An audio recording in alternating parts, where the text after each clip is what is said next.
నమస్తే. నా పేరు రాధాకృష్ణ. హిందూ సేవా సమితి ఎడ్యుకేషనల్ సొసైటీ అధ్యక్షుడిని. ఈరోజు పాకాల అడవి ప్రాంతంలో ఉన్న ఒక పెద్ద జలాశయం దగ్గర ఉన్న ఒక తెలంగాణకి సంబంధించిన కాకతీయుల నాటి పరిపాలనకు సంబంధించిన శిలాశాసనాన్ని ఒకటి ఇక్కడ నేను చూడటం జరిగింది. మీరు చూడండి, ఈ శిలాశాసనం మీద మనం వినాయకుడు, చంద్రుడు, సూర్యుడు, అలాగే మధ్యలో ఏనుగు, అటు ఇటు కూడా కలశాలు. మన తెలుగు సంప్రదాయానికి కలశం ఏదైతే చాలా ఎంత ముఖ్యమైనదో దాన్ని ప్రతిబింబిస్తూ ఇక్కడ కలశాలు కూడా మనం చూడటం జరిగింది.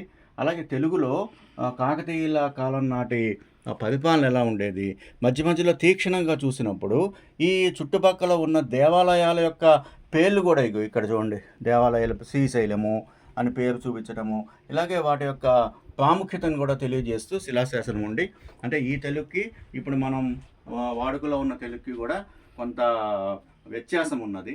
కానీ ఇలాంటి ముఖ్యమైన శిలాశాసనాన్ని ప్రభుత్వం కాపాడి ఇక్కడ ఒక చోట పెట్టడం అన్నది చాలా సంతోషించదగిన విషయము. దీన్ని చూడటం కూడా నాకు చాలా ఆనందం అనిపించింది. నమస్తే.